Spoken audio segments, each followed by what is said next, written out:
Salam sahabat Katolik dimanapun berada. Kali ini kami akan membahas tentang pandangan gereja Katolik tentang kontrasepsi dalam ajaran sosial gereja. Yang pertama yang harus kita ketahui adalah pengertian kontrasepsi. Kontrasepsi berasal dari kata kontra dan conception yang berarti kontra dan pembuahan atau juga menolak dan anti kehidupan. Kontrasepsi adalah metode yang digunakan untuk pencegahan kehamilan dengan menggunakan bantuan alat atau rekayasa medis. Kontrasepsi dilakukan dengan cara menghentikan penggabungan sel sperma dan sel telur sehingga mencegah terjadinya kehamilan pada wanita. Selanjutnya kami juga membahas tentang alat kontrasepsi yang digunakan. Yang pertama yang harus kita ketahui adalah obat atau pil dan suntik KB, yaitu mengandung hormon estrogen dan progesteron yang berfungsi mencegah terjadinya ovulasi. Yang kedua, kondom pria dan wanita, alat yang dipasang pada kelamin pria atau wanita untuk mencegah masuknya sperma ke dalam ovarium.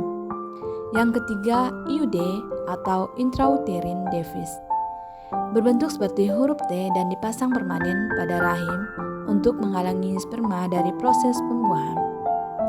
Dan selanjutnya adalah spermisida, berbentuk seperti jeli, krim, membran, atau busa yang mengandung bahan kimia untuk membunuh sperma.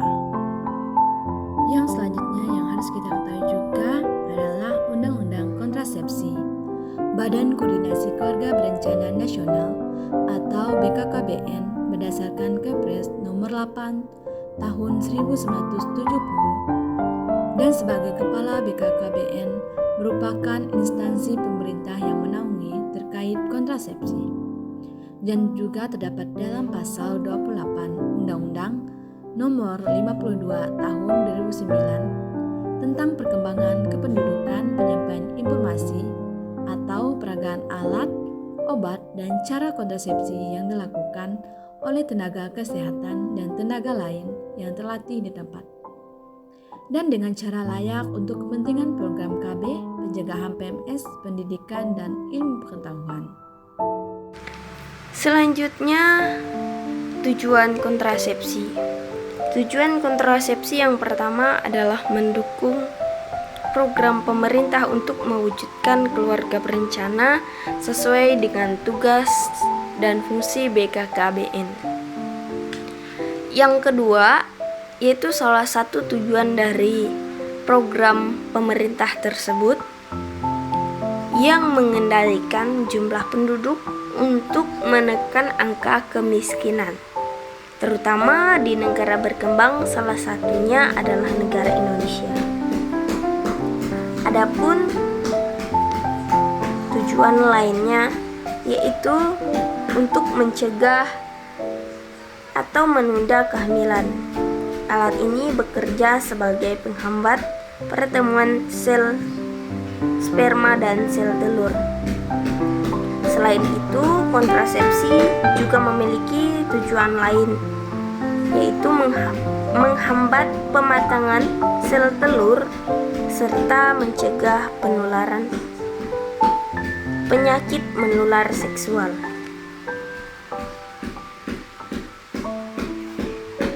Selanjutnya adalah penyimpangan dari tujuan kontrasepsi. Yang pertama, adanya kontrasepsi dimanfaatkan bagi pasangan yang bukan suami istri untuk melakukan hubungan seksual dengan tujuan pemuasan hasrat. Adanya alat kontrasepsi dimanfaatkan bagi pasangan yang sudah sah menjadi suami istri tetapi memilih child free, yaitu pasangan sah suami istri yang memutuskan untuk tidak memiliki keturunan. Nah, adapun beberapa penyimpangan lainnya dari kontrasepsi, yaitu yang pertama melewatkan dosis, seperti tidak mengkonsumsi pil kontrasepsi harian pada waktu yang telah ditentukan, Contohnya ini sering kita ketahui dan kita jumpai, yaitu pil KB, yang mana pada bagian tablet pil KB sudah tertera nama harinya, jadi akan lebih mudah mengkonsumsinya. Namun, apabila terlewatkan salah satu hari atau lebih, bisa dipastikan akan kebobolan atau kemungkinan akan terjadi kehamilan. Yang kedua, pemakaian yang tidak teratur, seperti menggunakan metode kontrasepsi secara konsisten atau memilih untuk tidak menggunakan kontrasepsi pada saat berhubungan seksual. Yang ketiga itu penggunaan secara tidak benar, seperti memasang kondom secara tidak tepat atau memastikan metode kontrasepsi lainnya yang digunakan dengan benar.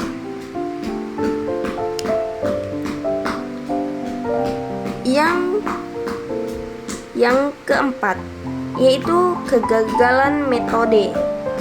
Meskipun sangat jarang sekali, namun kegagalan metode kontrasepsi juga dapat terjadi. Contohnya seperti kondom robek atau pil kontrasepsinya tidak bekerja secara efektif. Selanjutnya juga tidak memperhatikan potensi interaksi antara kontrasepsi dengan obat-obatan lainnya yang mungkinnya akan diminum. Yang terakhir, penghentian tanpa berkonsultasi. Seperti menghentikan penggunaan alat kontrasepsi tanpa melakukan konsultasi terlebih dahulu dengan dokter atau ahli kesehatannya. Kemudian, pandangan Gereja Katolik terhadap kontrasepsi. Gereja Katolik menilai bahwa kontrasepsi tidak sesuai dengan ajaran Gereja Katolik. Adapun beberapa alasan yang digunakan dalam Gereja Katolik. Yang pertama itu kontrasepsi memisahkan tujuan sakramen perkawinan dalam Gereja Katolik yang memiliki dua aspek. Aspek yang pertama itu persatuan atau union, atau juga bisa disebut persatuan suami istri secara utuh. Dan aspek yang kedua adalah aspek prokreasi atau terbuka terhadap keturunan. Hal ini tercantum dalam ensiklik Humanae Vitae 12 yang dikeluarkan oleh Paulus ke-6 pada tahun 968. Selanjutnya, dalam ensiklik Humanae Vitae 12 dijelaskan bahwa doktrin khusus ini yang sering diuraikan oleh magisterium gereja didasarkan pada hubungan yang tidak terpisahkan yang ditetapkan oleh Allah, yang tidak boleh diputuskan oleh manusia atas inisiatifnya sendiri. Oleh karena itu, antara makna kesatuan atau union jasmani dan rohani dan makna prokreasi atau terbuka terhadap keturunan, yang keduanya melekat pada gereja.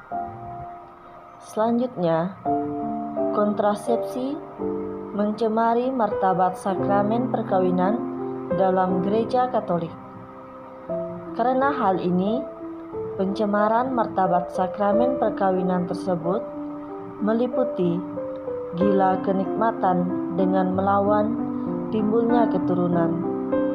Sebab hal ini tercantum dalam dokumen Konsili Vatikan II, yaitu Gaudium et Spes 49, yang menjelaskan dewasa ini martabat perkawinan dicemari oleh tindakan manusia seperti gila kenikmatan dengan melawan timbulnya keturunan, dan hubungan seks suami istri adalah ungkapan istimewa, maka harus dipandang luhur dan terhormat. Kemudian selanjutnya, dalam dokumen Katekismus Gereja Katolik, artikel yang ke 2381 mengatakan bahwa perzinahan adalah ketidakadilan. Siapa yang berzina gagal dalam komitmennya. Ia melakukan pencederaan terhadap tanda-tanda perjanjian yang menjadi dasar ikatan perkawinan, melanggar hak suami atau istri yang lain, dan merusak lembaga perkawinan dengan memutus perjanjian yang mendasarinya. Kemudian, dia mengkompromikan kebaikan generasi manusia dan kesejahteraan anak-anak yang membutuhkan kesatuan orang tua mereka yang stabil. Kemudian selanjutnya, dalam Katekismus Gereja Katolik 2353 yang menjelaskan percabulan adalah kesatuan jasmani antara laki-laki yang belum kawin dan perempuan yang belum kawin.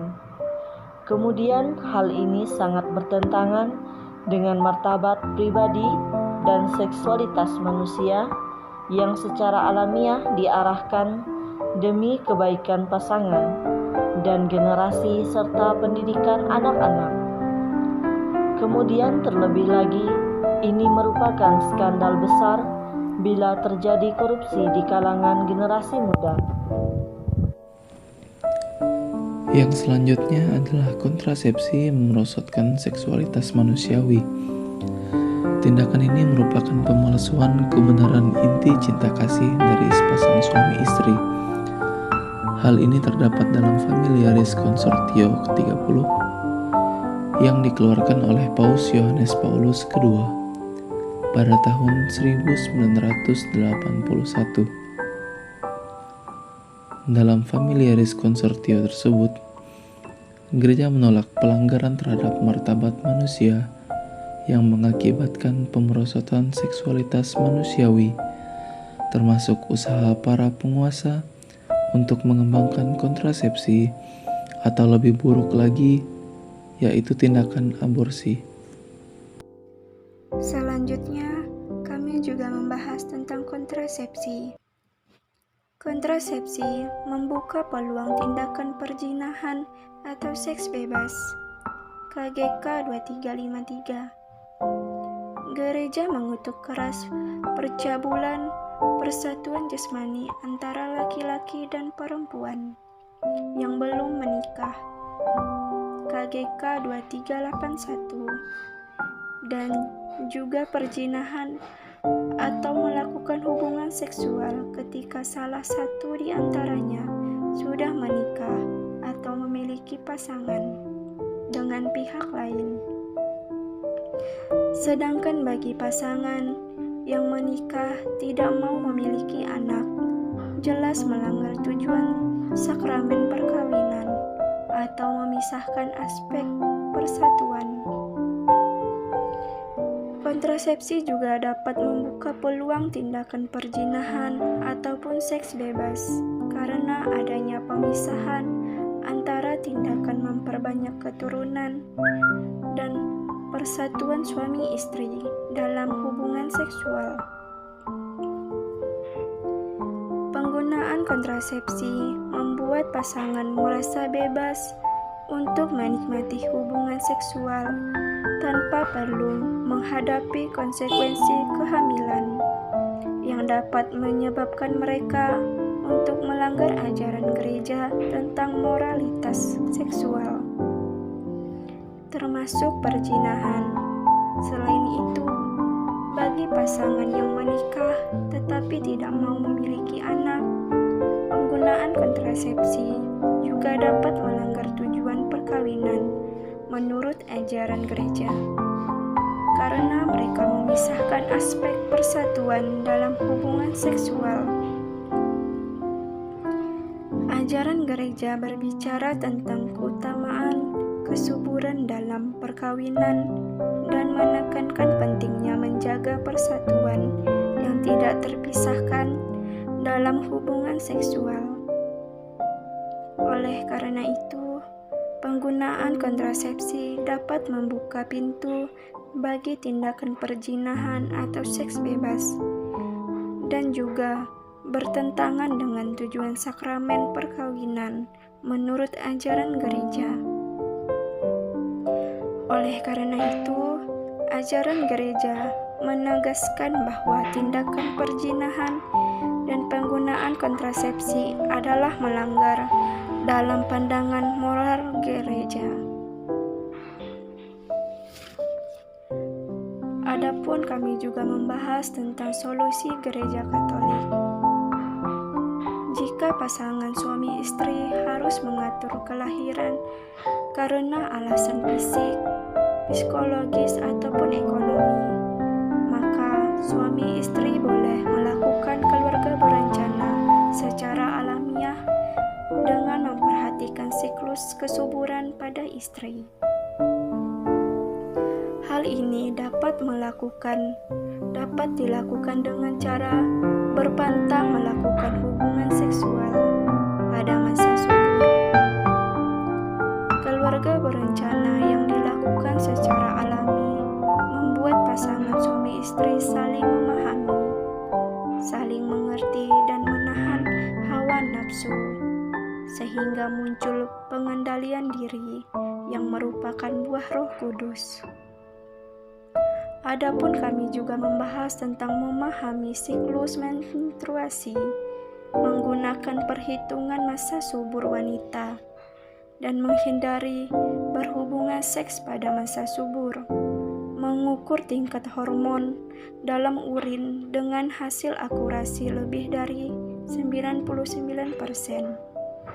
memahami serviks muncul, yaitu lendir serviks adalah cairan kental yang diproduksi oleh kelenjar di leher rahim atau serviks.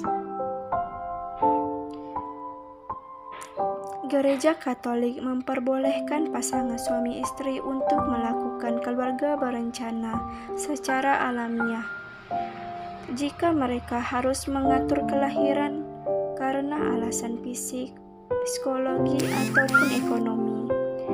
Metode ini melibatkan pemahaman dan pengendalian siklus kesuburan wanita, termasuk menahan diri dari hubungan seksual pada masa subur.